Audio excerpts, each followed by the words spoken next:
ஒரே ஒரு ரிக்வெஸ்ட் தான், அதுதான் இன்னொருத்தருக்கு ஸ்பாயில் ஸ்பாட் ஆகிடும். ஸோ அது மட்டும் பண்ணிடாதீங்க. அது ஆடியன்ஸ்க்கு ஒரு பெரிய ரிக்வெஸ்ட்டாக கேட்டுக்கிறேன். நடிகர் ஸ்ரீவுடைய ரீசன்ட் ஃபோட்டோஸ் அண்ட் வீடியோஸ் தான் பலருக்குமே அதிர்ச்சி ஏற்படுத்தியிருக்கு.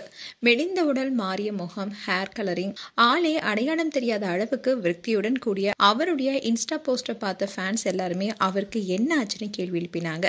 அண்ட் இன்னைக்கு கூட ஒரு வீடியோவை ஷேர் பண்ணாரு. அதை பார்த்த ஃபேன்ஸ் கமெண்ட் செக்ஷன்ல, ப்ரோ நீங்க எங்க இருக்கீங்க, அட்ரஸ் சொல்லுங்க, இங்க தமிழ்நாடே உங்களை தேடிட்டு இருக்கு, உங்களுக்கு என்ன ஆச்சுனோ நீங்க திரும்பவும் வாங்க, உங்களுக்கு எவ்வளோ ஃபேன்ஸ் இருக்கும், திரும்பவும் நடிக்க வாங்கன்னு பல உருக்கமான பதிவை ஃபேன்ஸ் வெளிப்படுத்திட்டு வராங்க. இந்நிலையில தான் நடிகர் ஸ்ரீயோடைய தோழி டாட்டி டேவிட் அளித்த இன்டர்வியூல ஸ்ரீ குறித்த பல உண்மைகளை வெளிப்படையா பேசியிருக்காங்க. அதுல அவங்க என்ன சொன்னாங்கன்னா, மிமிக்ரி கலைஞரா தன்னுடைய வாழ்க்கையை தொடங்கியவர் தான் ஸ்ரீ. நடிகரா வெளித்திரையில அறிமுகமானாரு. எல்லார்கிட்டுமே ரொம்பவே ஜாலியா பழகுவாரு. ஆனா ஓனாயும் ஆட்டுக்குட்டியும் படத்துக்கு அப்புறமா அவருடைய குணாதிசயத்துல மாற்றம் வந்துச்சு. ரூம்குள்ளேயே இருக்க ஆரம்பிச்சாரு. பொதுவெளியில வரதை தவிர்த்தாரு.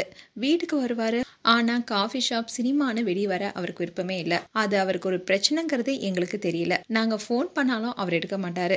அதுக்கப்புறமா தான் பிக் பாஸும் போனாரு. அங்க அவரால் இருக்கவே முடியல. அங்கிருந்தும் வெளியேறிட்டாரு. பிக் பாஸ்க்கு அப்புறமா அவர்கிட்ட பேசலான்னு பல வருஷம் நாங்க முயற்சி செஞ்சோம். ஆனா அதுவும் முடியல. அதுக்கப்புறமா தான் அவர் பேசினாரு. அந்த சமயத்துல தான் அவர்கிட்ட ஒரு நாள் பேசினோம். இப்போ அவரு, நான் மன அழுத்தத்துல இருக்கேன், அதுக்கான மருந்துகளை எடுத்துட்டு இருக்கேன்னு சொன்னாரு.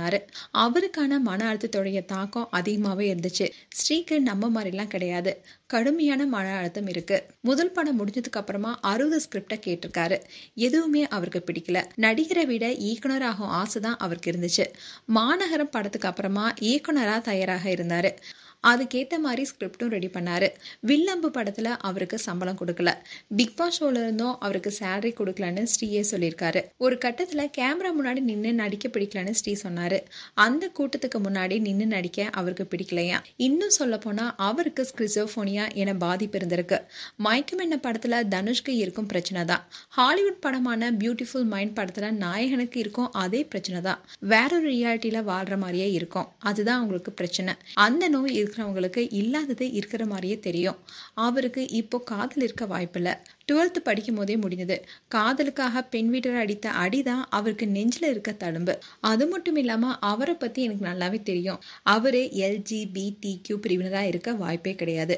போதைப் பொருளுக்கு அடிமையாயிட்டாருன்னு போன்ற வதந்திகளை பரப்பாதீங்க. சிகரெட் பிடிப்பாரு, ஆனா மது பழக்கம் அவருக்கு கிடையாது. நான்வெஜ் கூட சாப்பிட மாட்டாரு. புறக்கணிப்பு, ஒதுக்குதல், மன அழுத்தம் எல்லாம் ஒன்னா சேர்ந்து அதை அவரால் தனியால எதிர்கொள்ள முடியல. இதுதான் அவருக்கு இருக்க பிரச்சனைன்னு வெளிப்படையா பேசியிருந்தாங்க ஸ்ரீயோட தோழி. மேலும் நடிகர் ஸ்ரீ குறித்த பல தகவல்கள் இப்போ வெளியாக இருக்கு. அண்ட் ஸ்ரீ குறித்து உங்களுடைய கருத்துக்களை கமெண்ட் செக்ஷன்ல சொல்லுங்க. இது போன்ற வீடியோஸை பார்க்க news Tamil glitz channel subscribe பண்ணுங்க. மறக்காம நோட்டிபிகேஷன் பட்டனை கிளிக் பண்ணுங்க.